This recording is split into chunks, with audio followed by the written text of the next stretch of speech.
Hello વિદ્યાર્થી મિત્રો, આપ સૌનું ફરીથી સ્વાગત છે.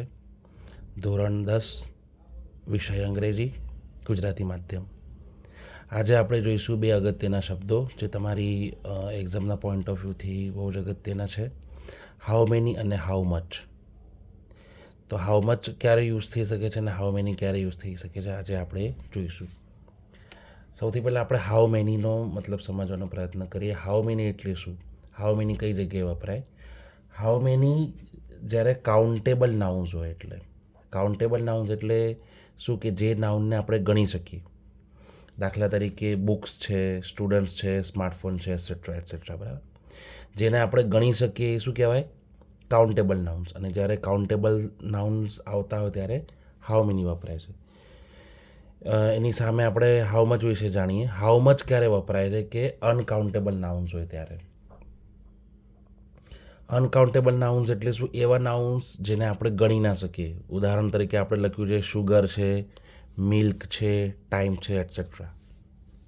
તો બંને વચ્ચેનો ડિફરન્સ બેઝિકલી આ જ છે કે જે નાઉનને આપણે ગણી શકીએ એમાં હાઉ મેનીનો ઉપયોગ કરવાનો હોય છે, અને જે નાઉન્સને આપણે ગણી નથી શકતા તે આપણે હાઉ મચ યુઝ કરવાનો હોય છે.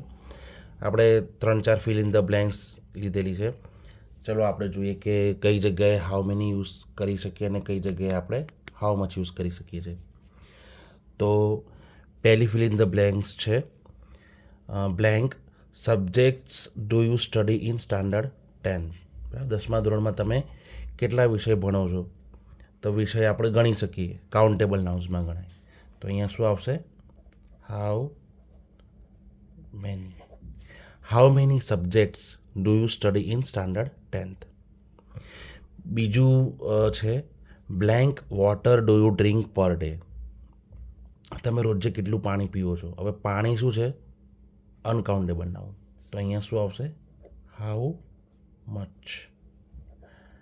How much water do you drink per day. એક દિવસમાં તમે કેટલું પાણી પીવો છો?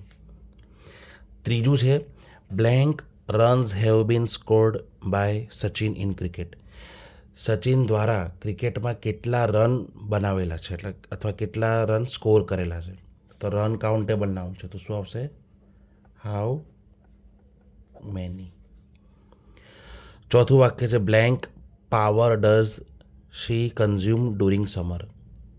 ડ્યુરિંગ સમર એટલે ઉનાળા દરમિયાન તે કેટલો પાવર વાપરે છે. બરાબર, આપણે લાઇટના સેન્સમાં વાત કરીએ છીએ તો પાવર એટલે અનકાઉન્ટેબલ નાઉન છે, તો શું આવશે? How much. પાંચમું છે blank food is available in this hotel. આ હોટલમાં કેટલું ફૂડ અવેલેબલ છે? તો આમાં શું આવશે? હાઉ મચ આવશે કે હાઉ મેની? તો આ સવાલનો જવાબ તમારે કોમેન્ટમાં લખવાનો છે. તો આજે ચર્ચા આપણે કરી હાઉ મેની, હાઉ મચ, કઈ જગ્યાએ વપરાશે, કઈ રીતે વપરાશે. આવતીકાલે ફરી મળીશું. ત્યાં સુધી ગુડ નાઇટ.